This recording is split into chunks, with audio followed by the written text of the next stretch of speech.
So The Voices. Oh my god, The Voices. Yeah. The title track. So why did you want to call this one the title track is what I want to know. I think a lot of reasons. This was the first song I wrote that was really, all of the lyrics were completely done. And I recently found like the actual piece of paper that I had written all this stuff, and there's all scratching out and this and this. It's really cool. Oh, cool. It's neat. Yeah. I wrote the lyrics first. It was completely done, and I'm like, oh boy, I need to really find some chords for this. I knew I wanted it to be sparse in terms of chords. I did not want a lot of chord changes. I wanted this to really breathe. I wanted the words to really speak through with this. And I really want people to listen to the words of this song. As far as why it was the title track, I don't know. I really have a soft spot for this one, and how we all really play this together, and it's so us as a band. I think it was really important. That's one of the main reasons why I wanted this EP to be called The Voices, how we're so locked in our own voices with this. And yeah, that's one layer of it. I think, for me anyway, that's the thing that always made the most sense to me, is because your vision of this has always been about like the conversation, yes, musically, you know, and that song especially too has these like almost 2 or 3 different characters that you play as the main vocalist too, and the band we just sort of followed along dynamically.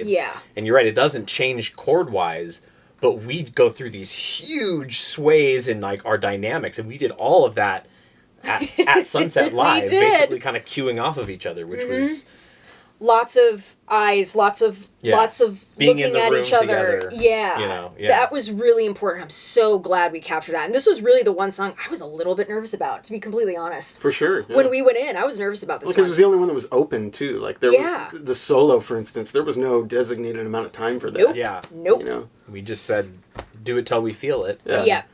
In fact, this specific take that we ended up using, I remember when I did the fill going into, like, your solo is over, I wasn't quite sure if you were done. Like, I looked over at you, and you gave me a look that was kind of like you were feeling yourself, but I couldn't tell if you were feeling yourself like, I'm going to go another round, or like, this is it. You know what I mean? Yeah. And so I was just like, all right, I hope she, it was so absolutely perfect. No, and I so remember that moment, too. I so remember that moment.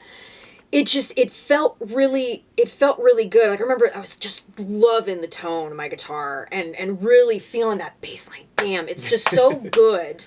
It's fun. Just everybody was so in, and it was so that, because I'm a big fan, that Leonard Cohen song, Hallelujah, right? Mm-hmm. We all know it. How that song says what's happening. Mm-hmm. It goes like this, the fourth, the fifth, the minor fall, the major lift, right? And I've always been so like, God, that's so cool how what he's doing is what's happening. Mm-hmm. And so in a way with this song, I'm like, God, I'd love to do a play on that. In listening to the lyrics, how you have the, you know, my palms are sweaty and I can't play pretend, hurt so much, when will all this end? And then you get to that chorus of, okay, just let me know, you know, I'll be there when the time comes. Say the word, I'll be there.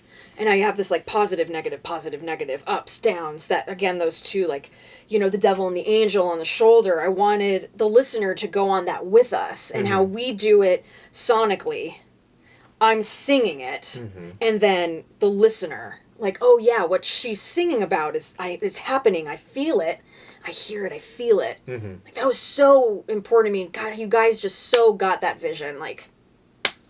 That was killer, fun to do too. I mean, it was fun. Even when we were doing it, it was just like, you know, following along with everybody and seeing how extreme we could go with those dynamics. It was pretty incredible, and the fact that we were able to kind of capture it and contain it and then mix it and made it actually come across, I think was really tough, but really fun. In that conversation with Matt, I remember we had done that, and the first time we ever played it at a rehearsal, you know, gosh, probably over a year ago now, and I remember listening back, I had recorded it, and I don't always record our rehearsals, but I happened to record that song, and I was doing something, and he did it back and forth, and I was like, oh yeah, I like that call and response, and that's so appropriate to this, and that so works, and yeah, I remember when we were recording that, And you know, I'm doing the solo, and I just look over at him, and you know, we had that clear little window. I'm like, all right, talk to me. Yep. Yeah, if you haven't seen you know? footage of the room, Matt was the only one who wasn't in the physical, like, large room with us. He was in an isolated booth. So that was definitely... And him being the most improvisational element, I'm sure that was a bit challenging for him. Oh, yeah, he he's such a relied pro. heavily on you, of course. Yeah. He's such a pro. It was nice that you could, like, turn around and see him there. Yeah, you were both, like, kind of physically right next to each other. Yeah. I remember that that solo in the moment of recording, though. I might have even looked over at you, like, you know, like, this is the one. Yeah. And I remember that Matt wasn't sure, too, but it would have this perfect, like, barkiness and, like, attitude, and he stepped just over your part just enough, and you stepped over his part just enough. Yeah. And it was this perfect moment, and I think he thought maybe it was too much or something like that. And that was exactly what it was supposed to be. Yeah, it's supposed to feel conflicted and like a battle. Yeah. Not like this polite trade-off of ideas. Exactly. No, because it's not a polite song. Yeah. It's not a polite song. It's a lot of neurotic energy almost that's going on in your head. Absolutely. You know, and maybe it's a good thing we weren't, you know, we were all a little nervous about it. Yeah. But it's so beautiful how it turned out. It's so beautiful. Yeah. Yeah. And what we hear on that too, one of the really cool things about that is, like, it's pretty much the arrangement that we did there. We did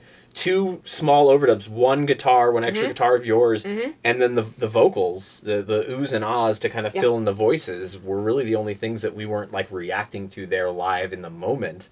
Yeah. And so those big dynamic swells and everything, those are all pretty much done by us live, which is, I mean, I think probably from your perspective, drums and percussion was probably the hardest part. I mean, those were huge swells, and you changed sticks, if I'm not mistaken. Oh my gosh, yeah. Yeah, sticks to brushes. Yeah. Which, you know, again, well, actually, I don't know if the camera was on before I mentioned it, but did I mention Vic yet? No. We're going to mention him now, yeah, absolutely. So, Vic Vanacore, who has been drumming with you longer than I have.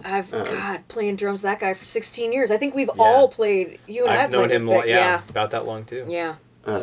He had, I don't know the origin of this song originally, but when I came onto the project, there was a recording of him doing like a rehearsal, and he had, you know, done this cool brushes thing that definitely inspired the part that I came up with, and switched to sticks. And I think in his version he may have done it like a little bit more than I do in the recording. I think I just switched to sticks for the middle and then go back to brushes at the end.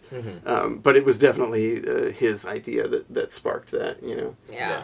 He really brought that extra, like, dynamic element and that depth of the, especially in some of the other tunes, Red River and those things. With the percussion? Yeah, with his parts coming in and just kind of really augmenting the drums that were already happening. I think it's so cool that he, I don't know quite how to say this, but I can tell that Vic likes my playing. Oh, he loves your playing. And that really made the process of him playing percussion a lot, I don't know, there can be some weirdness, you know, when there's 2 drummers working on the same project and we're kind of both trying to put our stamp on it. I didn't get any kind of weirdness from him in that regard. Like, he really just wanted his parts to fit. Yeah. You know, whatever his contribution was. And I thought that was cool. That it's like, oh yeah, you're not playing drums on this, but the percussion was like, no, I don't personally know any percussionists that would have gravitated toward those parts and that style as easily as he did. He obviously knew what the song needed. You know? He's so good at that. And okay, you guys fill me in on the thing. What is that called? Kabasa. That. Could we please talk about that section in the guitar solo? Yes. Please. And how loud that kabasa and how ended loud up. that is. Yes. No, it was just this thing that he just picked it up and did, and it was yet again just one of those things, like you said, where he just knew exactly how to kind of augment that section and gave us that extra little vibe. And man, it really did send us into a different place when we were building that back up after we kind of came down and started the climb back up to the climax. It's so great because when you guys sent the first mixes and I was listening to that and and I'm like, God, that's too loud. I'm like, man, I don't know. And I you know, I called you. I'm like, that's a little loud. And Brett's like, it's the voices though. It's that little, like, scratch in the back of your head of, like, that, you know, it's this kind of, like, tense thing. I loved it. I thought it was just so good. And then I'm like, I get it. Yeah. I see it. I like it. And also, too, do you know what other song that happens? What? We're going to listen to it after this. Okay. Listen to the guitar solo in Hello, my friend. Lionel Richie, yes, sir. Ah. I was driving to our gig from the other day, and I heard it. And it's in the guitar solo. We'll listen to it after this. Oh, that's awesome. Yeah. And I was like, damn, that's cool. That's my favorite guitar solo ever. And the is in there, too. You know, it's. I feel like I should point out also the way he performed that had a lot to do with it working. You know, the part itself. Absolutely. Like, I feel like if any of us had programmed some Kabasa part with that same exact rhythm, it would have been like, that's stupid. Right. But like, it's a swung part, and without him like perfectly locking into the way we were feeling that moment, I don't think it would have translated the same. Right. Yeah. And that performance, too, is him. He varied it slightly as he was going. We kept that entire performance. That's not just, you know, we didn't just take his best Kabasa hit and just duplicate it. Not at all. He gave our, you know, and... I mean, in general, for this whole... Right. That's what... I mean, all of the percussion parts, he played all the way through. Yeah. We're not, Yeah, like, he getting did. loops and you know... Like, yeah, throwing Red that- River, he played that conga part for like 3 minutes. I mean, that part is almost wall to wall on that song. Yeah. So, yeah. It's great. It was nuts, but that was one of my favorite parts about this, is that we have those moments where things are just a little bit different or don't quite line up in the exact same way every time they repeat, and it really makes it sort of extra special. Agreed. Yeah. That's cool. Yeah, that one's a good one. Voices. Yeah, really proud of that one.